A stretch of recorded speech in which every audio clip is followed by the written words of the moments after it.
watching the Mystical Green Beanie.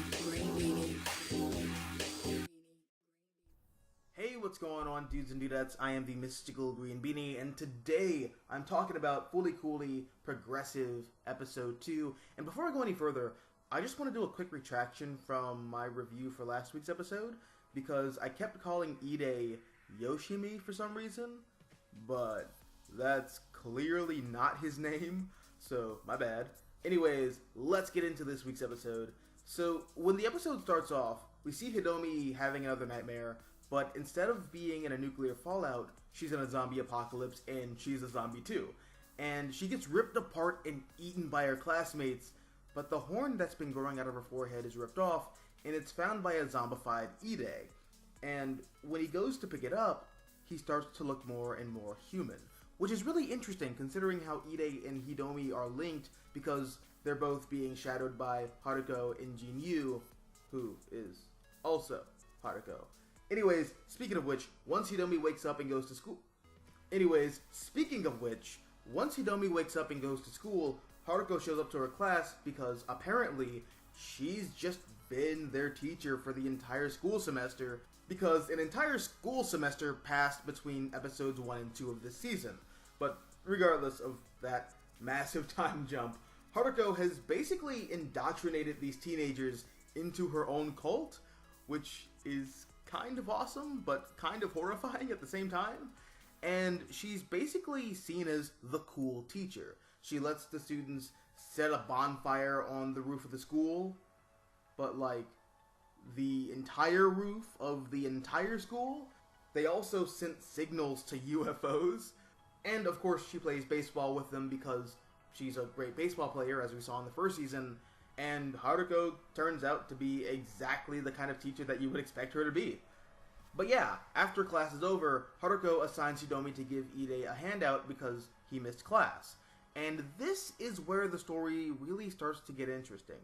So Haruko is basically redoing the plot from season 1 of Fully Coolly with Ide, but we're seeing it all play out from a different perspective. Because this time, we're seeing the plot progress from the eyes of Jinyu and Hidomi. And based off this episode, I feel that just like Ide is Naota, Hidomi is Kanti. But I'll talk more on that in a second. So Hidomi goes to deliver this handout to Ide, but as it turns out, he's poor. And he lives in this really run-down ghetto neighborhood slum, working in a factory when he's not in school, just to help his parents make ends meet. And when Hidomi watches Ide get hurt, her nose starts to bleed, and her headphones start to charge up and change color, and then she passes out.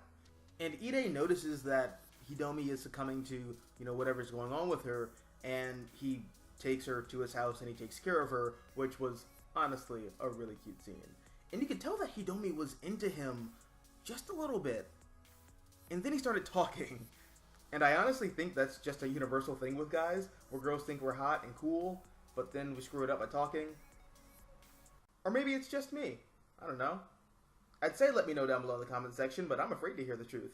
Anyways, Jinyu and Haruko show up, and they completely wreck Ide's house, and they have a fight over who owns Hidomi, which ends with Hidomi turning into a tiny little robot, and she punches Haruko in the face, and then punches herself in the face, causing her to need medical help from Jinyu's Deus Ex Machina car, because it can apparently do everything.